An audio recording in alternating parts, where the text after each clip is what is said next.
اشارات ماہنامہ ترجمان القرآن دور حاضر میں قرآن مجید کے پیغام کو سمجھنے کا بہترین ذریعہ تازہ اشارات کی آڈیو ریکارڈنگ پیش کی جا رہی ہے۔ سماعت فرمائیے۔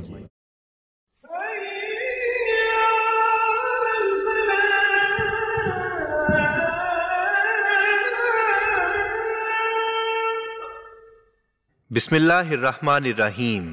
اشارات۔ موضوع کامیابی کی اخلاقیات۔ تحریر پروفیسر ڈاکٹر انیس احمد۔ ماہنامہ عالمی ترجمان القرآن، فروری 2023۔ قرآن کریم انسانوں کو سمجھانے کے لیے اکثر روزمرہ کی مثالوں کا استعمال کرتا ہے تاکہ ایک غیر تعلیم یافتہ شخص ہو یا اعلیٰ تعلیمی یافتہ، وہ اس عظیم ہدایت کو نہ صرف سمجھے بلکہ اپنی نگاہوں اور عقل و فہم کا استعمال کر کے قرآن کریم کی تعلیمات کو بچشم سر خود دیکھ سکے۔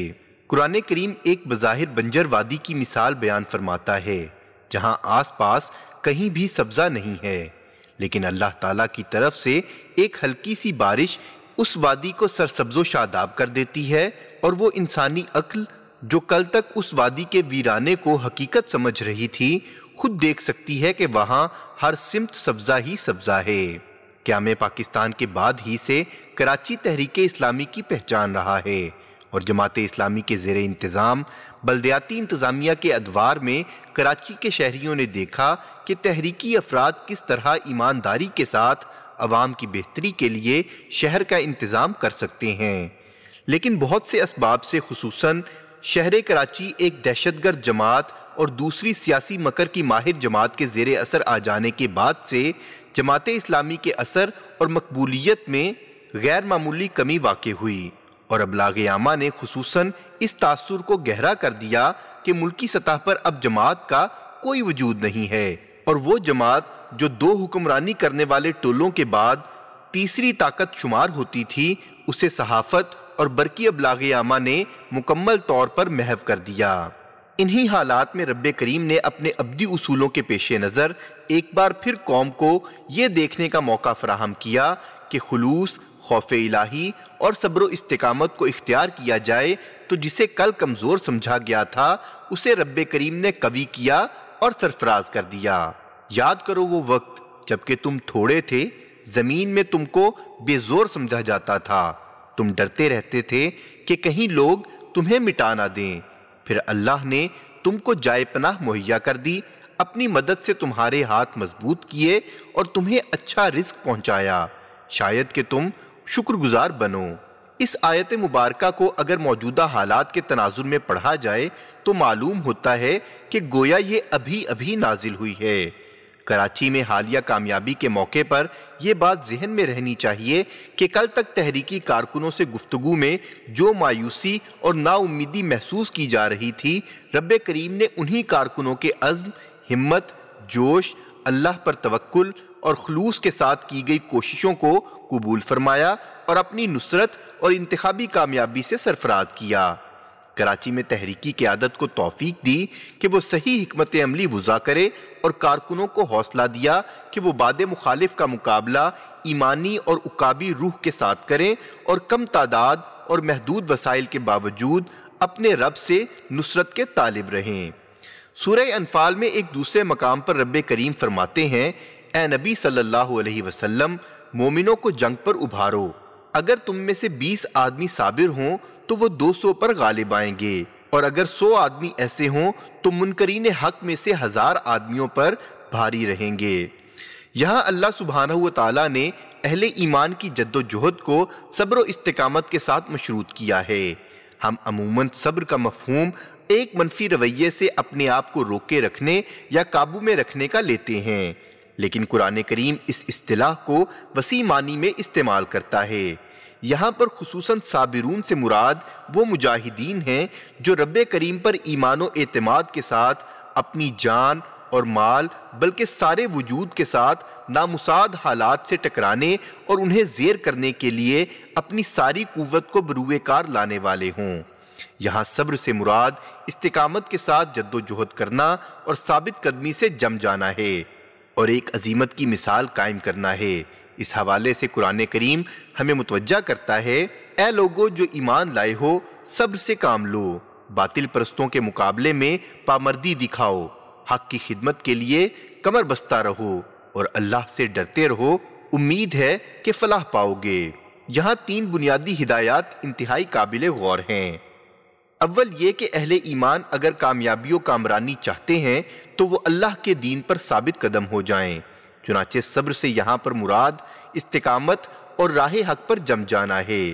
دوسری اہم تعلیم یہ دی گئی ہے کہ حق کے مخالفین کے مقابلے میں کمزوری نہ دکھائی جائے اور سینہ سپر ہو کر اعتماد و توکل کے ساتھ اپنا تن من دھن اس راستے میں لگا دیا جائے۔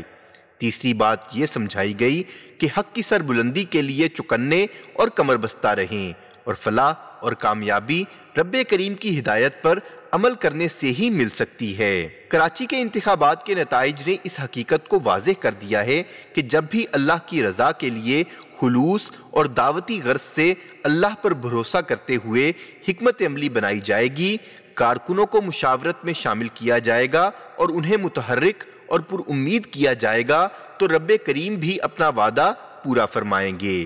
غیبی نصرت ہر قدم پر مددگار ہوگی، لیکن یہاں پر سب سے بنیادی بات جو قرآن و سنت اور اسوہ حسنہ صلی اللہ علیہ وسلم سے معلوم ہوتی ہے وہ یہ ہے کہ جب کامیابی سامنے ہو تو فخر و تکبر کی جگہ عاجزی اور شکر کے ساتھ استغفار کرنا لازمی ہے۔ جد و جہد کتنے ہی خلوص سے ہو، ہدایات پر کتنی بھی شدت سے عمل کیا جائے، لیکن اس سب کے باوجود انسانی کاوش میں کہیں نہ کہیں کمی رہ جاتی ہے۔ اس لیے ارشاد باری تعالیٰ ہے، جب اللہ کی مدد آ جائے اور فتح نصیب ہو جائے اور اے نبی صلی اللہ علیہ وسلم تم دیکھ لو کہ لوگ فوج در فوج اللہ کے دین میں داخل ہو رہے ہیں تو اپنے رب کی حمد کے ساتھ اس کی تسبیح کرو اور اس سے مغفرت کی دعا مانگو، بے شک وہ بڑا توبہ قبول کرنے والا ہے۔ کامیابی حاصل ہونے پر کامیابی دینے والے کا شکر نہ صرف واجب ہے بلکہ کامیابی کو برقرار رکھنے اور نئی حکمت عملی اختیار کرنا بھی واجب ہے۔ اس حکمت عملی کا آغاز رب کریم کے شکر و نفل کے اعتراف، اس کی حمد و ذکر اور تسبیح میں اضافے کے ساتھ اس کے حضور عاجزی اور انکسار سے اپنی بندگی کا اظہار اور اس کے بندوں کی خدمت میں مزید اضافے کی کوشش بھی فرض ہو جاتی ہے۔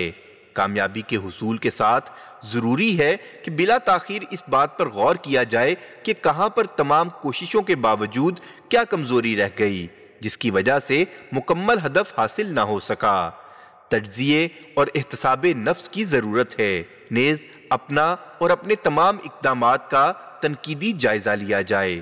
جن مسائل اور امور کو بنیاد بنا کر مہم چلائی گئی ان امور کے ماہرین کو جمع کر کے حد سے حد 1 ماہ میں ایسا منصوبہ بنایا جائے جو قابل عمل ہو اور کم سے کم وقت میں نافذ کیا جا سکے۔ جو اقدامات کیے جا رہے ہیں ان کی تکمیل میں جو رکاوٹیں ہیں ان سے عوام کو مکمل طور باخبر رکھا جائے اور ان کے مشوروں کو بھی شامل کیا جائے۔ جن حضرات نے اعتماد کا ووٹ دیا ہے ان سے فرداً رابطہ قائم کیا جائے اور انہیں مشاورت میں شامل کیا جائے۔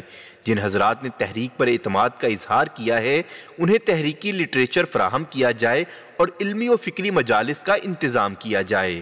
ہر یونین کونسل میں صاحب الرائے حضرات سے الگ الگ مل کر ان کی تجاویز کو یکجا کیا جائے اور ان تجاویز پر غور کیا جائے۔ اللہ سبحانہ و تعالی اپنے نیک بندوں کی صفات میں عہد، عقد اور وعدے کو پورا کرنے پر بہت متوجہ فرماتے ہیں۔ عوامی مہم میں عوام سے جو وعدے کیے گئے ہیں انہیں بتدریج پورا کرنے کی کوشش کی جائے اور ان کے پورے ہونے کے مدارج سے عوام کو مطلع رکھا جائے۔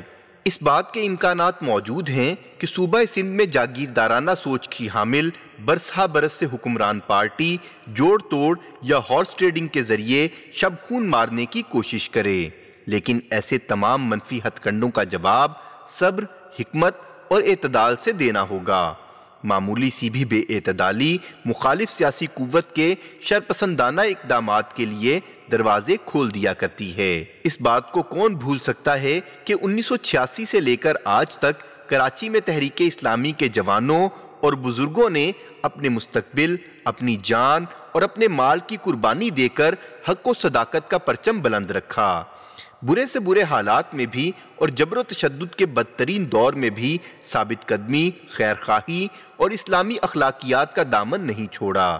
ایک ایک دن میں 3 کارکنوں کے جنازے اٹھائے، لیکن اشتعال کے بجائے اللہ کریم ہی سے صبر، مدد اور سہارا مانگا۔ یہ تمام شہداء اور ان کے پسماندگان اس کامیابی کے وارث ہیں اور تحریک اسلامی کے کارکن ان قربانیوں کے امین ہیں۔